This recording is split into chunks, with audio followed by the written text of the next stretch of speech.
नमस्कार बंधुरा केमन आছেন সবাই आशा করছি সবাই খুব ভালো আছেন। রান্নাবান্না এন্ড ব্লগ চ্যানেল থেকে সবাইকে স্বাগতম। আজ আবার নতুন ধরনের একটা রেসিপি নিয়ে হাজির হয়ে গেলাম। আজকে আমি তৈরি করব চানা মশলা। চানা মশলা আমি কিভাবে তৈরি করি এই রেসিপিটাই আপনাদের সাথে শেয়ার করব। রুটি পরোটার সাথেও অসাধারণ লাগে খেতে। আশা করছি রেসিপিটা আপনাদের কাছে ভালো লাগবে।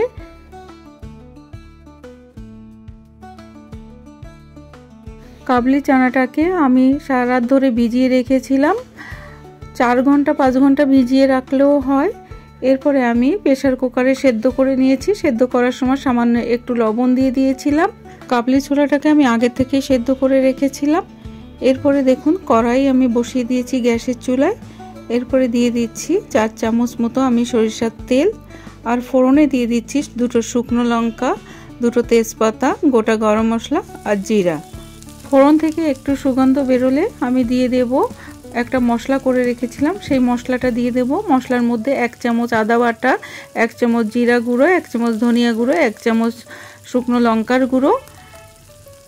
মশলাটা খুব ভালোভাবে কষিয়ে নিয়ে দিয়ে দেব একটা টমেটো কুচি। টমেটো কুচি করে না দিয়েও বেটে দিলেও খুব ভালো হয়। এরপরে দিয়ে দেব 1 চামচ হলুদ গুঁড়ো, দিয়ে দেব 1 চামচ লবণ। মশলার সাথে খুব ভালো করে কষিয়ে নেব।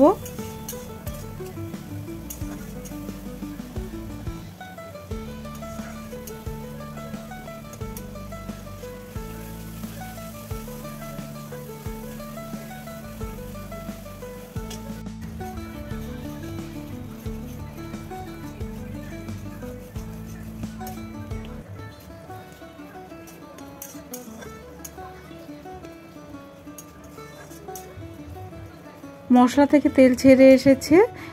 এরপরে আমি দিয়ে দেব যে কাবলি চানাটা আমি সেদ্ধ করে রেখেছিলাম, সেই চানাটা দিয়েও মশলার সাথে খুব ভালোভাবে আমি কষিয়ে নেব।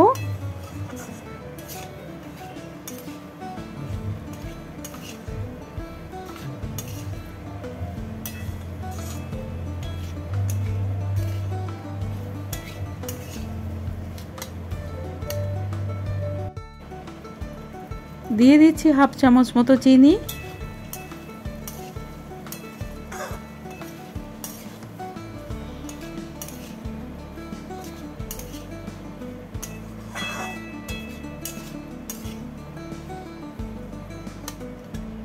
দিয়ে দিচ্ছি 1/2 চামচ মতো চানা মশলা। চানা মশলার সাথেও খুব ভালোভাবে কষিয়ে নেব।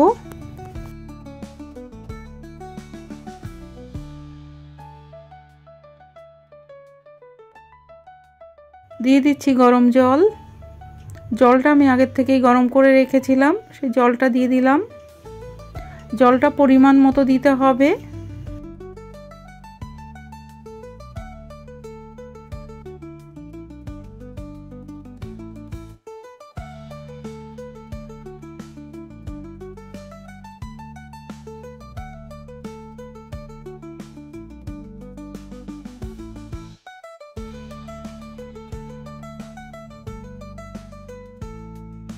দিয়ে দিচ্ছি 1 চামচ মতো কসুরি মেথি।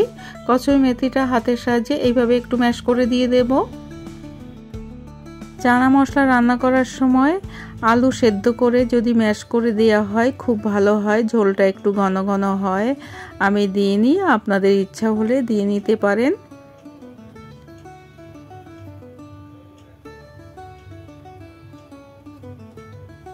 এরপরে দিয়ে দিচ্ছি 1 চামচ মতো গরম মশলা।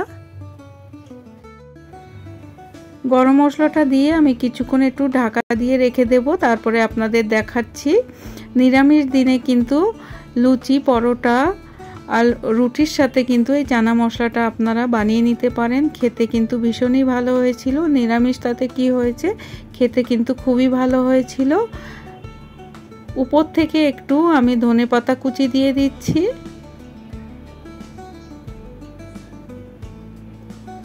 চানা মশলার এই রেসিপিটা যদি আপনাদের কাছে ভালো লেগে থাকে তাহলে আমাকে অবশ্যই একটা কমেন্ট করে জানাবেন রেসিপিটা আপনাদের কাছে কেমন লাগলো। আর আমার সাথে থাকার অনুরোধ রইল। সবাই খুব ভালো থাকবেন, সুস্থ থাকবেন। ধন্যবাদ।